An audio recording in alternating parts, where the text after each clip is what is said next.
Have you ever stopped to think about your AI tools not as just software, but as actual coworkers? It's a really cool idea because, let's face it, the way we design and build with AI is completely changing. We're having to throw out the old rulebook. I mean, that's a pretty bold thing to say, right? Get rid of mockups? But it gets right to the heart of the matter. Our traditional design tools, the ones we've leaned on for years, they just weren't built for the dynamic, kind of unpredictable nature of AI.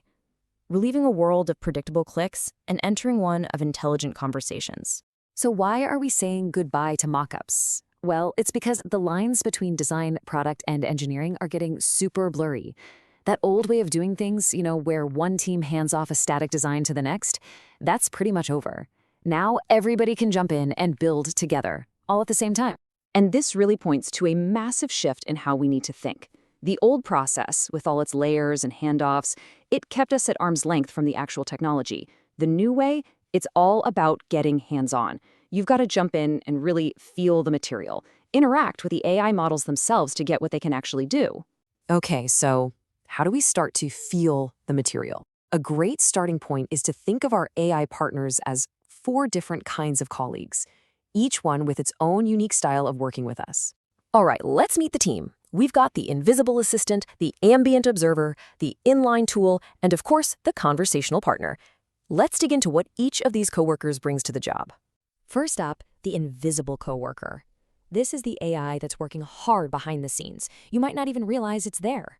You know when you sign up for a new service and it instantly creates a demo that's perfectly tailored to your company or your industry? Yep, that's an invisible AI agent, doing all that work for you without a single command. Next, we have the ambient coworker.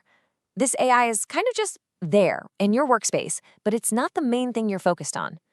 Picture this. You're working in a spreadsheet, and suddenly these little sparkles appear on a few columns.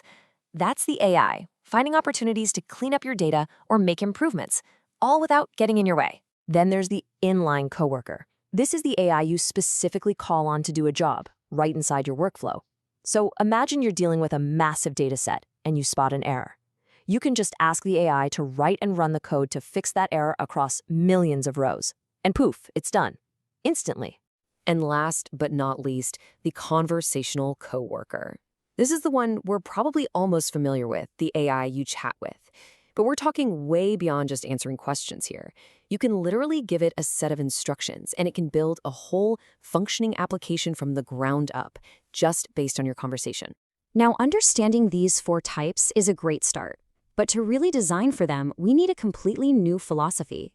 It's less about thinking like a software designer and a whole lot more like thinking like a woodworker.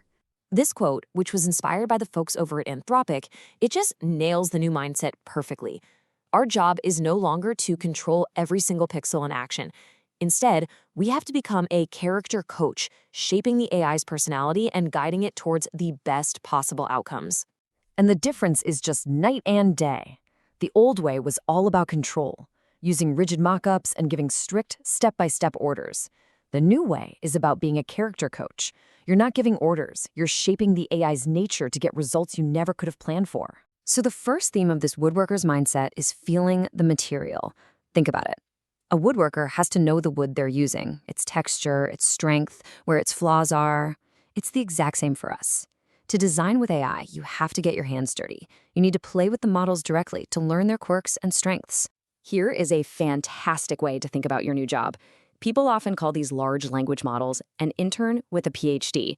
They're incredibly brilliant, like off-the-chart smart, but they have zero real-world context. So your job as a designer is to build the perfect environment, the perfect setup for that brilliant intern to do their best work. And that brings us to the second theme, finding the grain. See, once you understand your material, you don't fight against it. You work with it. That means you adapt your designs to the AI's tendencies. You lean into what it's good at, and you design around its weaknesses, just like a woodworker follows the natural grain of the wood. And you know what? This is where things get really, really cool. Because when you stop trying to control every single little detail and you start working with the material, something amazing happens. The AI starts to surprise you. There's a name for this. It's called emergence. And it's what happens when we stop using AI to just automate boring stuff and we start to play again, to experiment and see what's possible. It is the creative reward you get for taking on this craftsman's mindset. And this isn't just some abstract theory. These are real things people have seen happen. An AI agent went and combined 2 different data files all on its own. Another one wrote a whole report detailing its own actions. And my favorite one? An AI actually told a human how to solve a problem that it couldn't fix by itself. I mean, come on, that is a real collaborator.